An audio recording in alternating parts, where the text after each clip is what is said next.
Today we're going to explore one of the biggest nightmares anyone can face: camping scares. Imagine heading out to enjoy nature, expecting moments of tranquility and fun, only to find yourself in a state of absolute panic. Get ready to discover 7 terrifying stories of real camping trips that ended horribly, where the danger didn't come from the supernatural, but from disturbed people, hidden dangers, and mysterious events that will make you think twice before camping again. So, get the fire going, double-check your tent, and make sure you're truly alone while watching this video. Oh, and before you have to call for help, subscribe to the channel, activate the bell, and leave a like. This really helps the channel and ensures you don't miss any scary content like this. Let's get started. 1. The Forbidden Trail. In August 2019, a group of friends decided to take one last trip before the end of their university holidays. Their chosen destination was a secluded region of Blackwood Forest near the city of Stirling, Scotland. The area was known for its natural beauty and numerous trails stretching for miles. However, one trail in particular had a dark reputation among locals: the so-called Forbidden Trail. The trail had been officially closed by local police 5 years earlier after a series of violent incidents involving campers and backpackers. Reports of unexplained attacks had terrorized the region, leaving victims with serious injuries and deep emotional scars. Local media at the time suggested wild animal attacks, but the surviving victims insisted their attackers were human, though they were never identified. Ignoring the warning signs and signs worn down by rain and weather, Liam, Jenna, Kyle, Sophie, and Marcus pitched their tents just a few meters from the closed trailhead. The group laughed off the urban legends, convinced the stories were exaggerated to scare away curious tourists. The first night passed peacefully, with conversation and laughter around the campfire, as they shared stories and plans for the future. The initial feeling was one of absolute tranquility, but something changed the next morning. Jenna woke early and noticed that some personal belongings had mysteriously disappeared. Small things like a flashlight and a pair of boots, but enough to cause discomfort. Liam tried to calm the group, claiming that perhaps an animal had stolen the objects during the night. They decided to forget the matter and continue with their plans. They spent the day exploring the surrounding area, curious to understand why the trail was considered dangerous. Along the way, they encountered strange signs carved into the trees and ropes tied strategically, blocking certain paths.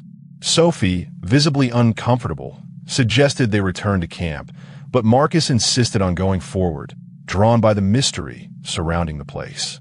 As they advanced, the friends began to realize they were being watched.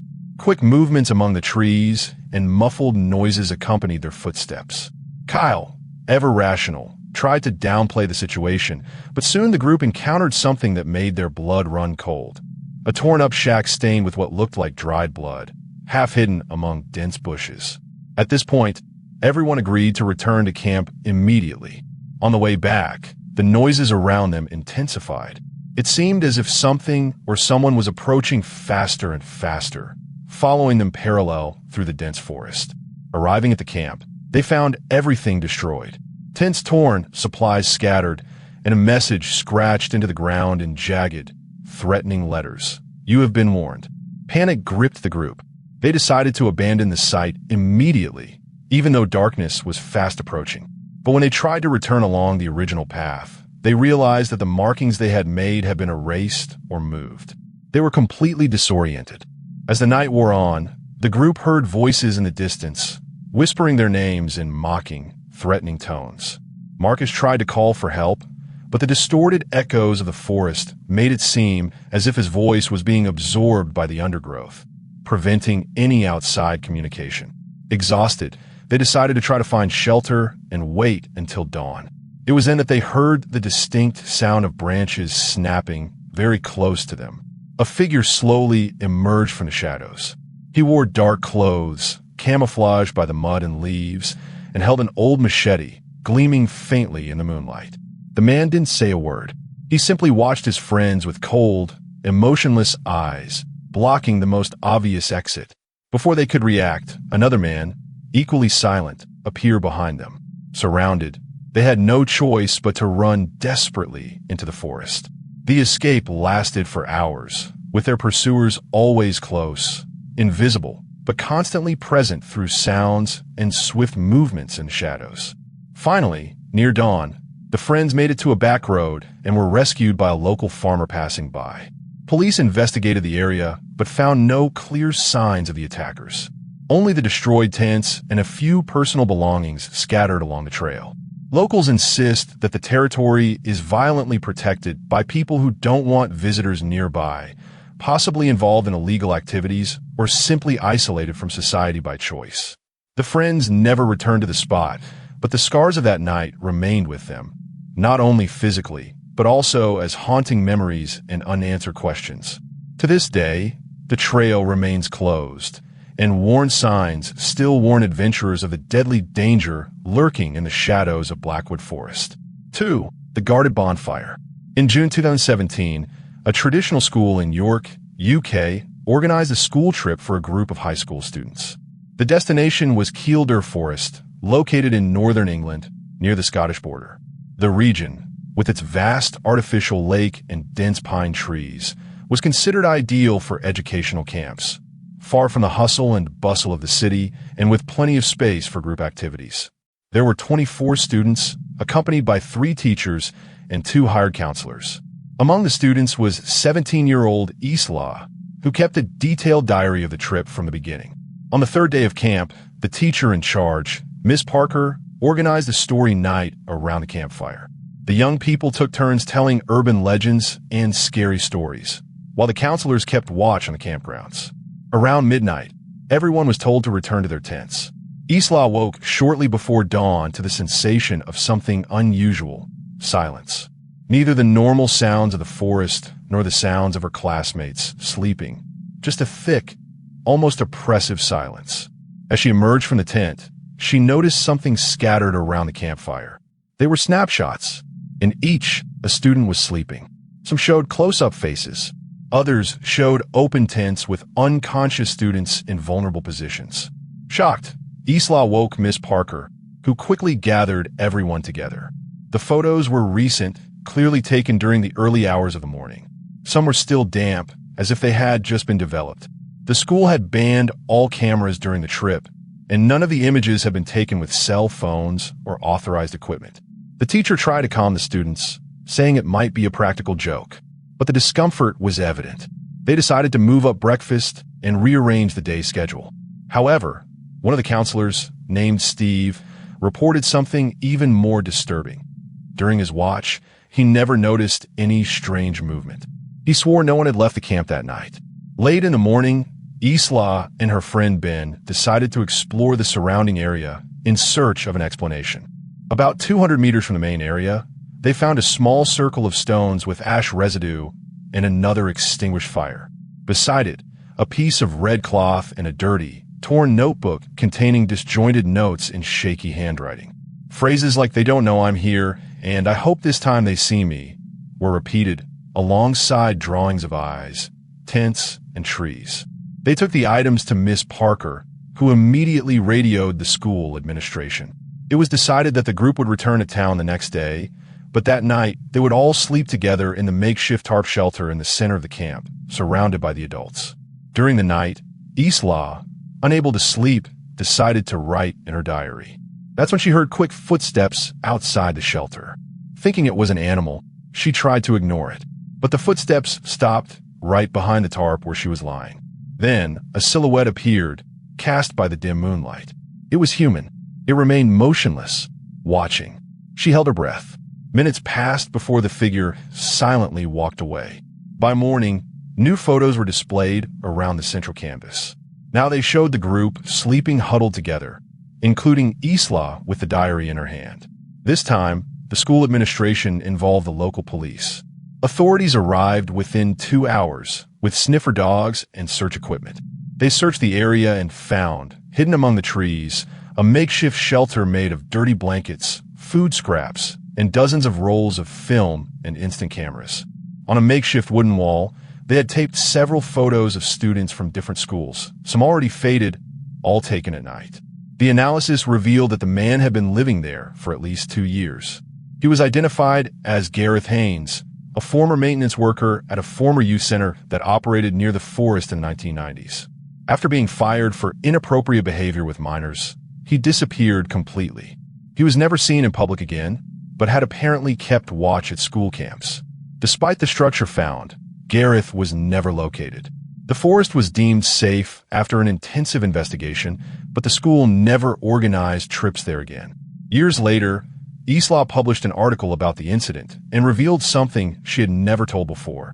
In one of the photos found that last morning, in addition to the group, there was someone lying among the students. An aged face, eyes open, leaning against the sleeping bags, staring directly at the camera. She swears that person was not part of the trip. 3 flag. The incident took place in the summer of 2016 near Thunder Bay, a remote forested region in northwestern Canada. A group of Boy Scouts from Toronto, accompanied by 2 experienced leaders, set off on a 5-day expedition. The trip was part of a national wilderness survival program.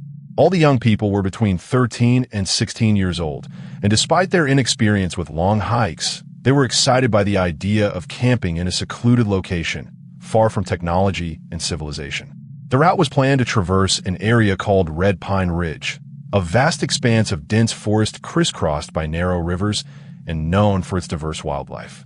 On the 3rd day, a severe storm hit the area. Fallen trees blocked trails and damaged the group's navigation equipment.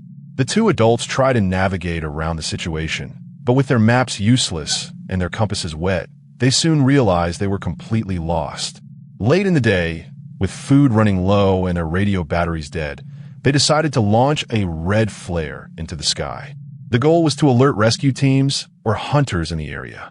The hope was that someone would see the flare and help would arrive within hours. But when rescue arrived, it wasn't the kind of help they expected. The next morning, a lone man appeared on the edge of the makeshift camp. He wore worn leather boots, a mud-stained camouflage jacket, and carried an ancient rifle slung over his shoulder. He said his name was Elias, and that he had been hunting in the area for years. At first, he seemed friendly. He said he'd seen the flare and had come to help. But as the conversation progressed, his words began to slur. He kept asking how many there were, if their radios were working, if anyone else knew their location. His gaze was too fixed, and his smile seemed forced. The group's leader, Mr. Anderson, tried to keep the conversation light, thanking them for their help and saying that rescuers might have already picked up the signal. Elias offered to take one of the boys to a nearby cabin, where there was supposedly an old telephone line. Anderson refused, saying no one would separate from the group. The hunter persisted, his voice growing drier, his smile fading. When he realized the group was suspicious, he simply turned and disappeared into the trees. The relief was short-lived. That night, while the scouts slept, strange noises began to surround the camp. Snapping branches, rapid footsteps, whistling sounds coming from different directions. When Anderson and the other adult, Michael, went out with flashlights to investigate, they found one of the backpacks rummaged through and fresh footprints around the camp. The next day, they decided to move. They walked for hours until they found a high patch of dry land and set up camp there. There was no sign of help. On the 3rd night, another flare was launched, this time in the opposite direction. It was Elias. He watched from afar, as if to warn them he was still there. In the morning, they found footprints around the tents, this time with strange marks on the ground, as if someone had dragged a metal object. Tension gripped the boys. The adults took turns keeping watch, but they knew they were at the mercy of someone who knew the forest much better than they did. On the 4th night, one of the boys, Aaron, disappeared. His tent was open, but there was no sign of a struggle, just a trail of footprints leading toward the river. Anderson and Michael followed the trail for nearly a kilometer until they found a piece of the boy's shirt caught on a branch. But there was nothing else. They decided to set a trap. They used one of the radios, which still worked at short ranges, to emit constant noise, simulating communication. They hid the device in a clearing and set up a watch from afar. At 3 a.m., they heard footsteps. Elias appeared, looking around as if searching for something. He walked over to the radio and stood there for minutes. Then he took a curved knife from his pocket and stabbed it into the receiver. Before leaving, he looked directly in the direction where they were hiding, as if he knew exactly where they were. The next morning, Anderson decided they could wait no longer. Using old directions, they calculated the direction of the main river and set off on a forced march, taking little rest. After nearly 2 days of exhausting walking, they were found by a forest ranger search team. Aaron was never found. The case was reported missing in a remote area. Elias was also never located, although several reports emerged after the incident, involving similar accounts of a lone man harassing groups lost in the same forest. Today, the Red Pine Ridge area is restricted to school groups, and the rule among local Boy Scouts is clear. If you launch a flare, be sure to identify who you're trying to attract. Hey everyone, is everyone feeling safe out there, or is anyone else afraid to leave their tent at night? These camping stories are truly hair-raising, aren't they? If you're enjoying this video, full of suspense and mystery, take the opportunity to quickly subscribe to the channel and leave your like. It's a simple gesture, but it really helps the channel grow and motivates me to bring more disturbing stories like these. 4. The State Park. In early April 2018, 4 college friends, Callum, Yasmin, Elliot, and Priya, decided to camp at the former Coldwater State Park, just outside Great Falls, Montana. The park had been officially closed since the previous summer for supposed structural repairs, following problems with landslides and infrastructure. But reports from local residents suggested otherwise, that something strange had occurred there months earlier, and that the park's senior staff had mysteriously disappeared shortly before closure. Callum was the most skeptical of the group. To him, it was all just gossip meant to keep curious people away. He had found an old park trail map and, using the offline GPS, plotted a route for them to camp near the Old Stone Overlook, a secluded area with panoramic views of the forest. The group entered the park from the east side at dusk. They avoided the main entrance, where rusty signs and a makeshift fence warned of the closure. After a 2-hour hike, they reached their planned location and set up camp. Despite the peaceful atmosphere, Yasmin noticed that some nearby trees were marked with red paint. Elliot, a biology student, commented that this was usually done to indicate diseased trees. But the marks looked newer than they should have been. The first night, while eating dinner around the campfire, they heard deep crackling sounds coming from the woods. Priya, startled, said she saw a quick silhouette between the trees. Callum scoffed, saying it must have been a deer or perhaps a curious coyote. But tensions grew when, in the morning, they found a rope discreetly tied between 2 trees on their way back. A simple but effective trap. They decided to explore an abandoned building they'd seen in the distance, half hidden by vegetation. It was an old park maintenance shed, partially burned. Inside, they found old employee records, rusty tools, and a filing cabinet with partial documents about a never-before-reported incident, a series of mental breakdowns among former rangers, followed by violent acts and bouts of paranoia. The report ended abruptly with a recommendation for total removal and secrecy. Before they could leave the scene, they heard footsteps approaching. They hid behind a fallen partition. 2 men walked by, both dressed in very old, dirty, and faded patrol gear. One of them was muttering to himself, repeating phrases about preservation and invaders. The group waited until they were far away before fleeing back to camp. But when they arrived, everything was destroyed. The tents had been ransacked, backpacks slashed with knives, and the map ripped from Callum's bag. Beside the campfire, they found a handwritten note on old paper. Go back the way you came. This land is ours. Without GPS, they decided to head straight toward the road. But as time passed, they realized they were being followed. At certain points, they heard short whistles like a sort of code between the pursuers. Yasmin fell into a snare trap and twisted her ankle. They had to improvise a stretcher out of branches to carry her. At dusk, they found a makeshift shelter in a clearing, apparently used by the hunters themselves. Inside, there were scraps of fresh food and a wooden wall pinned with old photos of park visitors. Some had faces scratched in black paint. One was of Priya, clearly taken the day before. Without time to understand how they had been photographed, they heard heavy footsteps outside. Elliot slipped out through a crack to make noise and lure the pursuers away. It worked temporarily. While the others ran with Yasmin, Elliot was nowhere to be seen. In a desperate moment during the escape, Callum found an old observation tower camouflaged by dense vegetation. He climbed with difficulty and, upon reaching the top, tried to turn on the cabin radio, but it was out of power. Searching through the cabinets, he found more forgotten documents. Among them, handwritten accounts from employees claiming they were being stalked by someone among them. Several described strange behavior by a former employee named Randall Bowers, who had disappeared after setting fire to one of the barracks in 2017. A photo of Bowers's face showed a bald, staring man in patrol gear. Minutes later, Callum saw movement on the forest floor, two men approaching the tower. One of them, the taller one, had the same appearance as the one in the photo. Callum hid under the tower's floor and remained still. He heard footsteps climbing the first few steps, but then the pursuers gave up and silently moved away. The next morning, Callum managed to find Priya and Yasmin, who had hidden behind a rock formation. With Yasmin still injured, they followed an old, dry riverbed, which led them to the southern edge of the park, where they found a broken wire fence.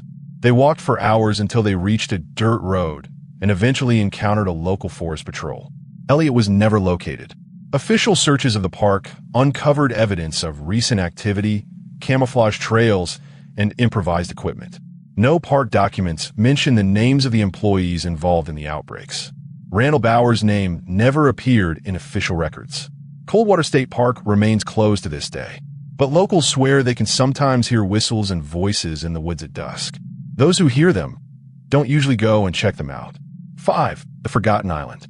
In the summer of 2015, a group of 5 Canadian friends decided to camp on a remote island in Lake Nipigon, Ontario. Graduates of the same Thunder Bay High School, they had maintained a tradition of annual trips since their high school days.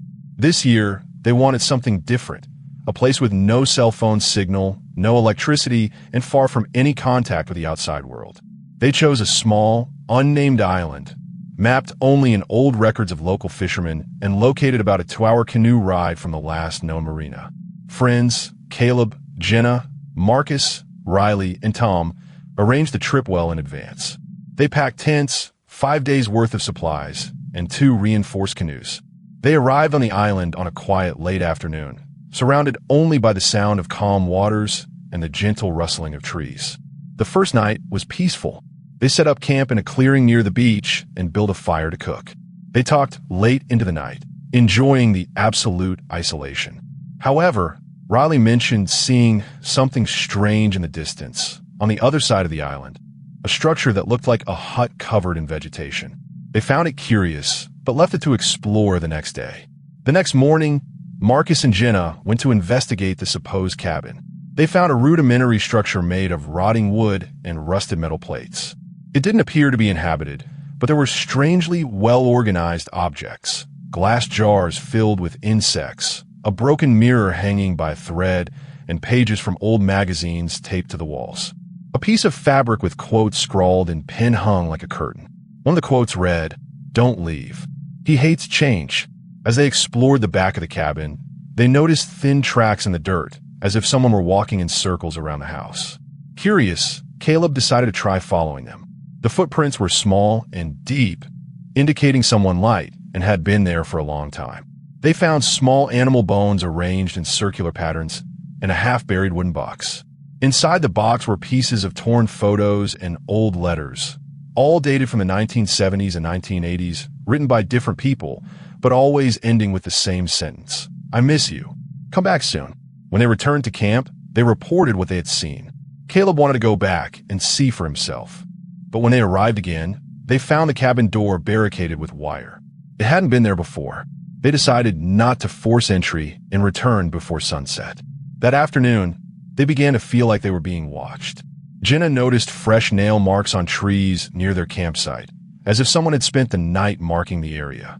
During dinner, they heard rocks rolling across the beach and the sound of a low whistle, repeated 3 times. That night, the group was awakened by a loud cracking sound coming from shore. They ran to the beach and found one of the canoes completely destroyed.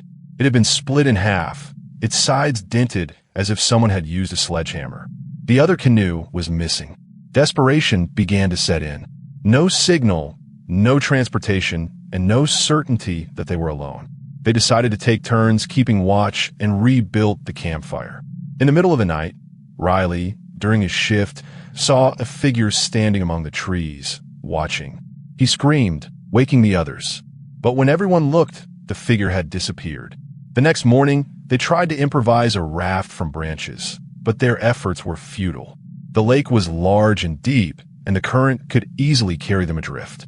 Jenna suggested trying to walk along the edge of the island until they found another exit point. Along the way, they found footprints that weren't theirs, barefoot, with toes widely spaced, as if from someone who hadn't worn shoes in a long time. They also found small amulets hanging from branches, made of human hair and scraps of dirty fabric, clearly recently made. In the middle of the afternoon, while trying to fetch water from a small stream, Marcus saw a pile of animal bones and pieces of rotting fruit arranged in circles. Among the bones, a necklace made of bottle caps and bits of human teeth hung from a low branch. The message was clear: they were not alone.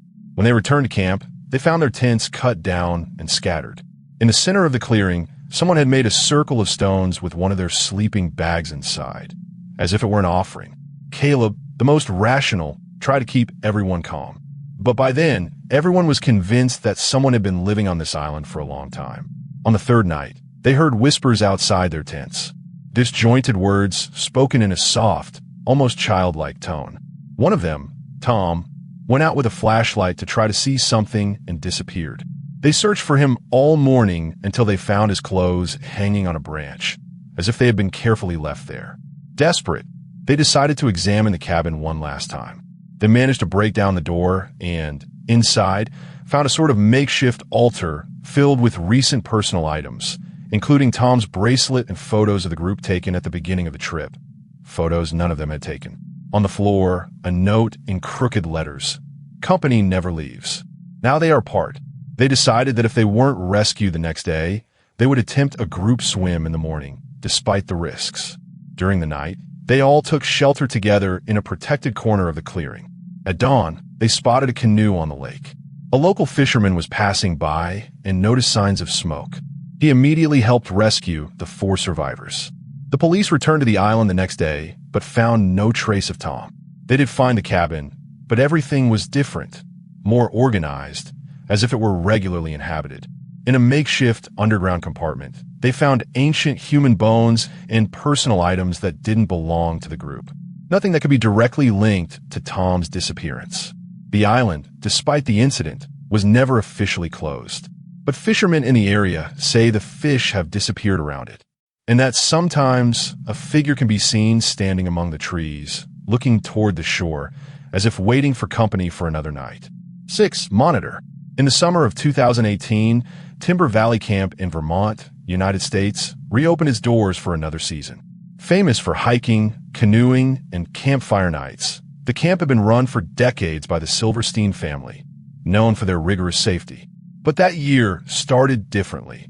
After one of the counselors quit at the last minute, a new hire was quickly added to the team: Derek Holmes, 22, a psychology student and former Eagle Scout. Derek arrived late in the afternoon on the bus with other counselors and about 30 teenagers. He was quiet but seemed responsible. Before dinner, he was seen talking to the director, receiving instructions about the night shift. He would be patrolling the tents and checking the boys' dormitories. By 11 p.m., all the campers were in bed, and silence fell over the camp, surrounded by dense forest. It was the first and last night they saw Derek. The next morning, Supervisor Megan noticed the new counselor's absence. Derek's bed was made, his locker locked, but his flashlight was missing. The director assumed he might have left on his own. He wouldn't be the first to abandon the camp's hectic pace. But Megan sensed something strange. The logbook, where all counselors recorded the night's events, had a page torn out. The routine continued as usual. The teenagers tried to ignore the whispers among the adults and enjoyed their free time. But the atmosphere was different. Campers whispering about the disappearance, worried counselors, and parents calling earlier than usual to check on the news. On the second night, one of the boys woke up screaming, saying he'd seen a man standing outside the tent, illuminated by flashlight flashes. Megan went to check, but found nothing but blurred footprints on the damp ground. The episode scared everyone, and the boys spent the rest of the night sleeping together in the cafeteria. In the following days, strange incidents began to multiply. A water bottle was found with dirt inside, as if someone had buried it. Clothes disappeared and reappeared folded, but in completely different places, like on top of the water tank or inside the camp toolbox. 3 girls swore they heard someone walking around the tent at 3 in the morning, and one of the boys found a rag doll, made from scraps of t-shirt and human hair, hanging from a tree near the communal bathroom. The tension grew even more intense on the third day, when Megan found large, bare footprints behind the dining hall, very close to the window. She realized that the emergency lights had been manually turned off overnight. She mentioned it to Ashley, who remembered seeing a strange young man loitering near the campground entrance earlier in the summer, and now thought it was Derek, watching silently. On the fourth day, one of the counselors, Ashley, found a counselor's shirt identical to Derek's among the rocks in the lake, folded and clean, but marked with ink scratch symbols. Nearby, on a pine branch, hung a name tag, Holmes Timber Valley Team. That night, while patrolling, Megan spotted lights coming from the wooded trail. As she approached, the flashlight went out, leaving everything completely dark. She heard someone running and whispering her name. She fled back to the barracks, where she found all the boys awake and terrified. One of them showed a fresh scratch on his arm, saying he'd been pulled by a cold hand as he tried to close the window. The atmosphere at camp became unbearable. Teens slept together in large groups. Some refused to go hiking, and all the counselors were exhausted. During breakfast on the fifth day, a tray of food appeared on the counselor's table, with a handwritten note, "Someone always keeps an eye on us." The next day, investigating the campground again, Ashley found a journal page buried under rocks. It was the excerpt torn from Derek's notebook, with disjointed sentences. "Not everyone is asleep. Something is lurking. I feel like I'm being watched. I mustn't leave the trail. If it disappears, don't look for it." The camp decided to end activities early, notifying parents. During the final cleanup, they discovered a locked metal box at the back of the tool shed. Inside was a group photo from that summer. Everyone smiling, except Derek, who appeared out of focus in the corner of the image, staring intently at the camera. The most disturbing part came later. In the following weeks, counselors and former campers began receiving text messages from an unknown number, with photos of the camp at night and short phrases like, "I'm back," "watching," or simply "show." Police never discovered the source. Timber Valley reopened 2 years later, but never again accepted new monitors for night patrols. And the name Derek Holmes remains on the records to this day, not as an employee, but on the missing persons list. 7. Off-season. In March 2022, the Keller family decided to spend a different weekend, swapping the hustle and bustle of the city for the tranquility of the mountains in the Tyrol region of Austria. Patriarch Thomas found photos online of an old ski resort called Bergwaldhof, which had been closed for 5 years and was far from any settlement. Although officially closed, the site still allowed wild camping on its vast grounds, according to adventure forums. Thomas, his wife Linda, and their children Max, 16, and Sophie, 11, arrived on a cold Friday. The road to the resort was winding and surrounded by pine forests, with old, rusty signs warning of stalled construction. Parking near the old main lodge, the family was greeted by absolute silence, broken only by the wind and the occasional creaking of the abandoned building's loosely closed windows. The resort seemed frozen in time.